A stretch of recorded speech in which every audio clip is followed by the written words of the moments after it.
Hello friends, स्वागत है आप सबका आरा स्टडी पर। चलिए आज हम लोग देखते हैं प्रश्नावली 1.3 का क्वेश्चन नंबर 1, 2 और 3 का सोल्यूशन। ठीक है, तो क्वेश्चन नंबर 1 का सोल्यूशन आपके सामने है। चलिए इसको डिस्कस करते हैं। ठीक है, तो ये कौन सा चैप्टर है? एक्सरसाइज है 1.3। ठीक है, एक्सरसाइज 1.3। इसको हम लोग क्या कर रहे हैं? सोल्व कर रहे हैं। ठीक है, तो देखिए क्या है, सिद्ध कीजिए कि √5 एक अपरिमेय संख्या है। तो जैसा कि इससे पहले वाला वीडियो अगर आप नहीं देखे हैं तो देखेंगे, तो उसमें हमने बताया है कि इसको सोल्व करने का तरीका क्या है और क्यों सोल्व करते हैं। तो उसमें एक थ्योरी काम करता था, जो थ्योरी था कि अगर अगर कोई संख्या है 3 जो है, अगर b स्क्वायर को विभाजित करेगा तो 3 जो है b को भी विभाजित करेगा। यही थ्योरी, अगर 3 b स्क्वायर को विभाजित करता है तो b को ही विभाजित करेगा। यानी कि 2 अगर 4 के स्क्वायर को विभाजित करता है, यानी कि 2 किसको? 4 को भी विभाजित करेगा। इसी थ्योरी पे हम लोग इसको हम सोल्व करना सीखे थे कि अपरिमेय संख्या को कैसे सिद्ध कर सकते हैं। ठीक है, अपरिमेय संख्या किसे कहते हैं आप लोग जानते होंगे। चलिए तो इसको सोल्व कर रहे हैं। तो सिद्ध कीजिए कि √5 एक अपरिमेय संख्या है। तो अपरिमेय संख्या है, ठीक है, ये तो पता है, लेकिन हम इसके विपरीत मान लेंगे कि ये क्या है? माना √5 एक परिमेय संख्या है। क्या मान लेंगे? माना √5 एक परिमेय संख्या है। ठीक है, इसलिए हम लिख सकते हैं कि √5 = a/b, यानी कि कोई भी परिमेय संख्या को हम p/q के फॉर्म में लिख सकते हैं, यानी कि a/b के फॉर्म में लिख सकते हैं, जहां a b कोई पूर्णांक है, जहां a b क्या हो सकता है? कोई पूर्णांक, तथा दोनों सहअभाज्य संख्या है। ये ए बी जो है ना पूर्णांक है और सहअभाज्य है, यानी कि को प्राइम नंबर, यानी एक दूसरे का जो मस आएगा एक आएगा, एक दूसरे को विभाजित नहीं कर पाएगा, अर्थात इनके एक के अलावा कोई उभयनिष्ठ गुणनखंड नहीं होगा। इस कंडीशन से हम लोग पता किए। ठीक है, जब इसको हम आगे सोल्व करेंगे, यहाँ पे सोल्व करेंगे, दोनों तरफ वर्ग करेंगे। ठीक है, दोनों तरफ वर्ग करने पर √5 का स्क्वायर = a/b का स्क्वायर। ठीक है, तो ये हो जाएगा a स्क्वायर और b स्क्वायर। ठीक है, अगर आपको स्टेप लिखना होगा तो लिख सकते हैं। यहाँ पे हम लिख सकते थे उसको 5 का स्क्वायर 5 = a²/b स्क्वायर, और इसी को आगे बढ़ाएंगे तो b स्क्वायर इधर जाएगा तो b स्क्वायर 5 से मल्टीप्लाई हो जाएगा, तो b स्क्वायर × 5, ठीक है, =a²। ठीक है, यहाँ जो है ना, देखिए 5 जो है b के साथ मल्टीप्लाई में है, यानी कि 5 b के साथ मल्टीप्लाई में है, यानी कि a स्क्वायर में ये 5 भी शामिल है, यानी कि a स्क्वायर को ये क्या करेगा? विभाजित कर देगा। तो बस जो अभी थ्योरी बताए कि अगर 2 4 के स्क्वायर को विभाजित करेगा तो 2 किसको? 4 को भी विभाजित करेगा, वही रूल यहाँ पे लगाएंगे।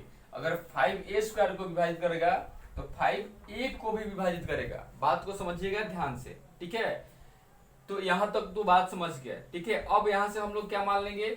a = 5c, 5 मतलब कि a अगर 5 जो a के विभाजित कर रहे थे, यानी कि a कोई गुणनखंड ग्रुप में होगा, तो मान लीजिए 5 और c के गुणनखंड ग्रुप में है, या जहां 5 से डिवाइड हो रहा है a। ठीक है, तो लिख सकते हैं जहां c क्या है? कोई पूर्णांक संख्या है, c कोई पूर्णांक संख्या है। ठीक है, अब इसका वैल्यू हम ऊपर वाले में रखेंगे, इसको फर्स्ट मान ले रहे हैं और यहाँ लिखे है इसका वैल्यू हम फर्स्ट में रखेंगे। तो a का मान फर्स्ट में रखने पर तो रखेंगे तो क्या हो जाएगा?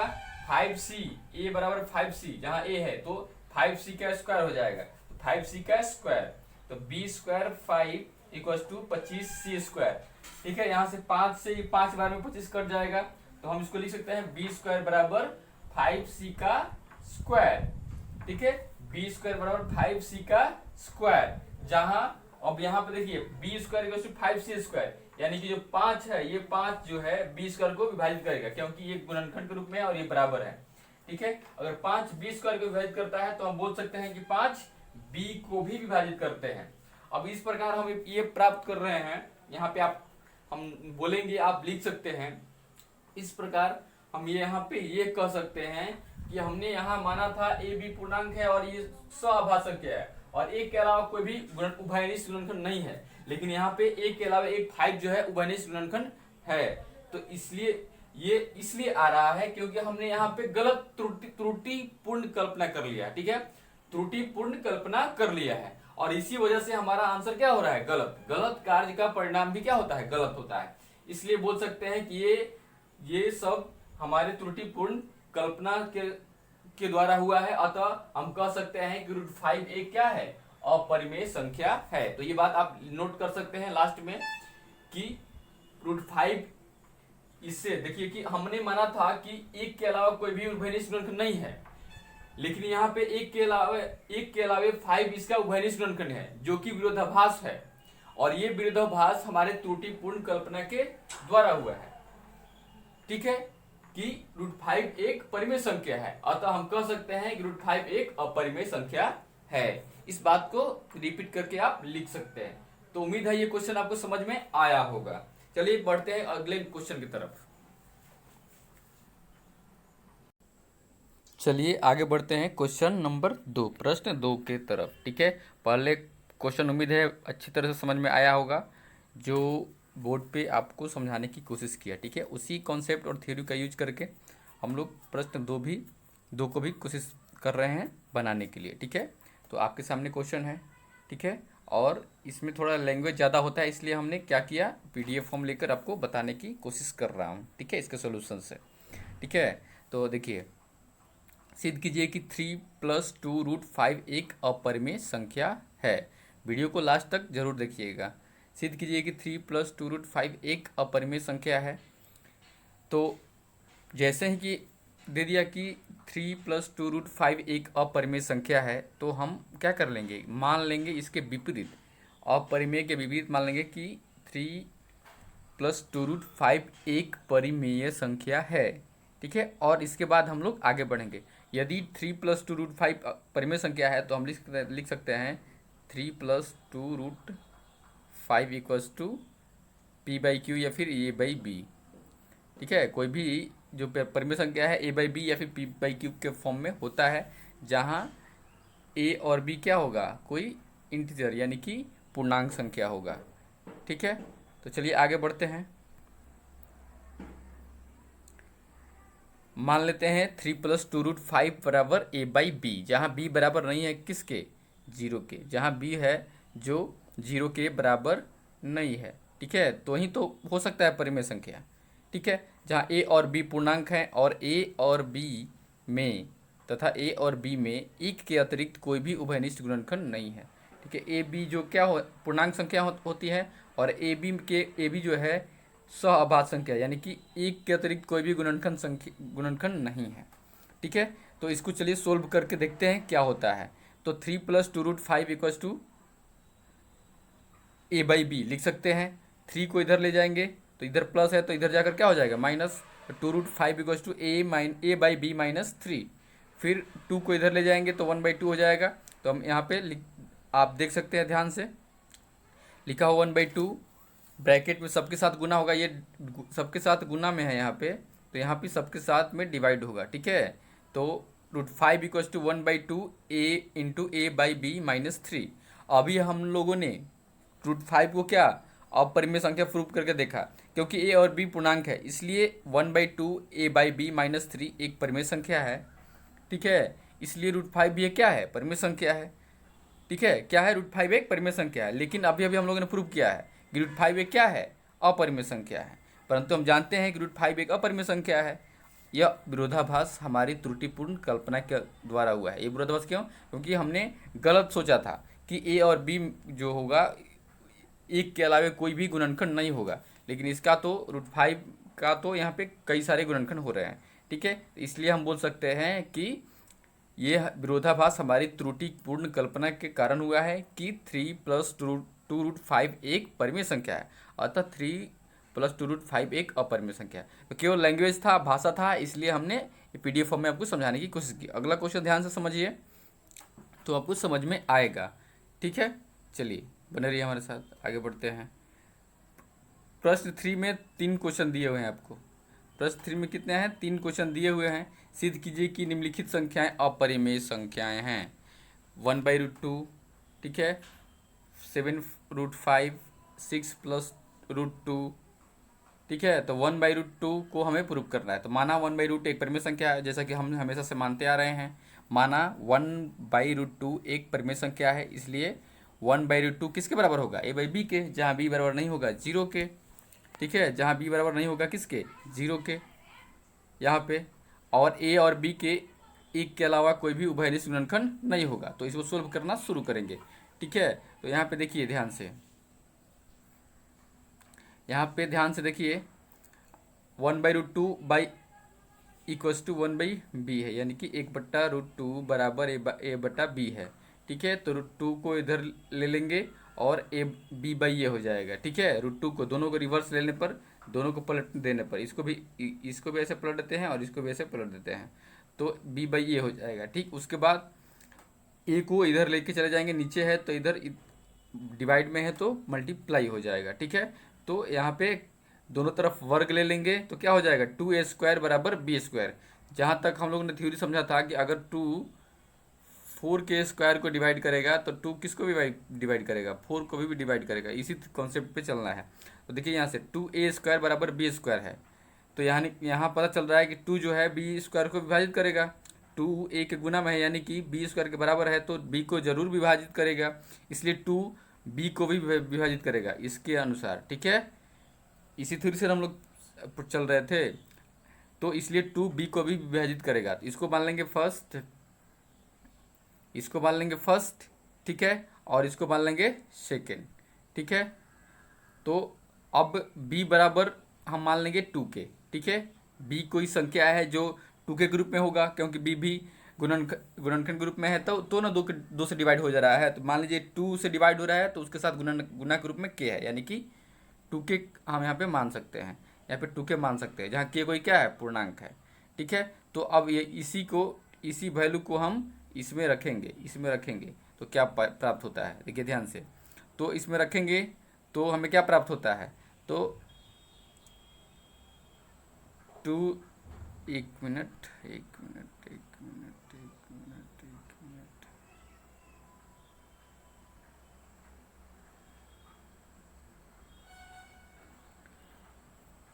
अच्छा, ये अरेंजिंग में दिक्कत हो गया है, चलिए यहाँ पे हम बता देते हैं, यहीं पे हम बता देते हैं। ठीक है, ये क्वेश्चन दूसरा आ गया यहीं पे। अब 2 b बराबर 2 के रखेंगे किस में, इसमें, तो क्या हो जाएगा, 2a² 2a² 2a² equals to 2k²। ठीक है, 2k² हो जाएगा, 2 दोनों का स्क्वायर अंदर में रहेगा ना, 2k जो है b के बराबर है, तो ये हो जाएगा 2a² बराबर 4k²। तो यहाँ पे ये 2 से ये 4 कटेगा कितना बार में, 2 बार में। ठीक है, यानी कि हम लोग लिख सकते हैं कि a² बराबर 2k²। ठीक है, अब देखिए यहाँ पे क्या हो रहा है, a² किसको डिवाइड कर रहा है, यहाँ पे हम लोग लिख सकते हैं कि a² 2 जो है a² को डिवाइड करेगा, 2 जो है a² को विभाजित करेगा, 2 जो है a² को विभाजित करेगा, इसलिए क्या होगा, 2 जो है a को भी विभाजित करेगा, 2 जो है a को भी विभाजित करेगा। इसलिए हम लोग बोल सकते हैं कि हम लोग माने थे कि ए बी का एक भी उभयनिष्ठ गुणनखंड नहीं है, और यहाँ पे 2 जो है एक उभयनिष्ठ गुणनखंड मिल रहा है। तो ये क्यों हो रहा है, तो क्योंकि हमने त्रुटिपूर्ण कल्पना कर लिया था, इसलिए हो रहा था। इसलिए हम लैंग्वेज में लिख देंगे, जो लैंग्वेज यहाँ लिखे हैं आप लोग, इसी लैंग्वेज को लिख देंगे। ये विरोधाभास हमारी त्रुटिपूर्ण कल्पना के कारण हुआ है कि 1/√2 एक परिमेय संख्या, अतः 1/√2 एक अपरिमेय संख्या है। तो चलिए ये समझ में आया होगा। चलिए अगले क्वेश्चन की तरफ बढ़ते हैं, क्वेश्चन 2। ठीक है, क्वेश्चन 2 इसको समझते हैं अच्छी तरीके से। देखिए 7√5 माना कि 7√5 एक परिमेय संख्या है, इसलिए माना 7√5 इक्वल्स टू a/b, जहाँ b बराबर नहीं हो 0 के, और फिर उसी की तरह a और b एक के अतिरिक्त कोई उभयनिष्ठ गुणनखंड नहीं है। ठीक है, a और b के अतिरिक्त कोई उभयनिष्ठ गुणनखंड नहीं है, तो हम यहाँ पे क्या लिख सकते हैं कि 7√5 इक्वल्स टू a लिख सकते हैं। तो यहाँ पे अगर हम अरेंज करेंगे 7 को इधर और √5 को इधर भेजते हैं, तो हो जाएगा √5 इक्वल्स टू a/7b। ठीक है, अब यहाँ पे √5 आ गया, और √5 को हम लोगों ने पहले ही सोल्व कर चुके हैं हम लोग कि √5 क्या है, एक अपरिमेय संख्या है। अब देखो क्योंकि a और b पूर्णांक है, इसलिए a/7b एक परिमेय संख्या है। हम लोगों ने माना था कि a b क्या है, पूर्णांक है, इसलिए a/7b एक परिमेय संख्या है, इसलिए √5 भी एक परिमेय संख्या होगा। यहाँ अगर ये परिमेय संख्या हो गया हमारा तो ये भी परिमेय संख्या होगा, लेकिन हम लोग जानते हैं कि √5 एक अपरिमेय संख्या है, ऊपर जो प्रूफ किया है उसके अनुसार। यह विरोधाभास हमारी त्रुटिपूर्ण कल्पना के कारण हुआ है कि 7√5 एक परिमेय संख्या है, अतः 7√5 एक अपरिमेय संख्या है, हम कह सकते हैं। तो चलिए ये भी आपका क्वेश्चन हो गया। चलिए अगला क्वेश्चन देखते हैं ध्यान से। 6 प्लस √2, माना कि 6 प्लस √2 एक परिमेय संख्या है, इसलिए माना 6 प्लस √2 a/b, जहाँ b बराबर नहीं होगी 0, और हमेशा की तरह a b पूर्णांक है और a b के कोई अतिरिक्त गुणनखंड नहीं है। ठीक है, और आगे बढ़ेंगे हम लोग तो 6 प्लस √2 मान लेंगे a/b और इसको सोल्व करेंगे तो √2 को एक तरफ रख के सबको एक तरफ लेके चले जाएंगे, तो हो जाएगा √2 इक्वल्स टू हो जाएगा आपका, ध्यान से देखिए, √2 इक्वल्स टू क्या हो जाएगा,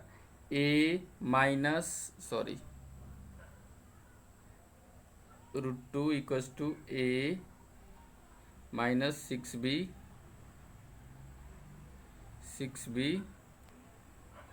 बाई में b। ठीक है, ये वाला बात। ठीक है, और देखो अब अभी हम लोगों ने ऊपर में एग्जाम्पल में हम लोगों ने क्या सीखा है कि √2 एक अपरिमेय संख्या है, एग्जाम्पल में इसको सोल्व किए थे। ठीक है, तो क्योंकि a b एक पूर्णांक है इसलिए a minus 6b by b एक परिमेय संख्या है, इसलिए √2 भी एक क्या होगा, परिमेय संख्या होगा। परंतु हम जानते हैं कि √2 क्या है, अपरिमेय संख्या है, और यह विरोधाभास हमारी त्रुटिपूर्ण कल्पना के कारण हुआ है, क्योंकि गलत सोच का परिणाम गलत होता है। ठीक है, त्रुटिपूर्ण कल्पना के अनुसार हुआ है, इसलिए हम कहेंगे कि 6 प्लस √2 जो है एक क्या है, अपरिमेय संख्या है। तो उम्मीद है ये भी क्वेश्चन समझ में आया होगा आप लोगों को।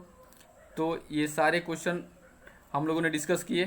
ठीक है, ये क्वेश्चन अगर पहला वीडियो से देखेंगे तो आपको ज़रूर समझ में आएगा ये सब प्रूव करने वाला। ठीक है, तो चलिए अगले वीडियो में मिलते हैं एक नए एक्सरसाइज के साथ और एक नए कॉन्सेप्ट के साथ। Thank you for watching this video, और इस चैनल को पर अगर नए हैं तो ज़रूर सब्सक्राइब करें। Thank you.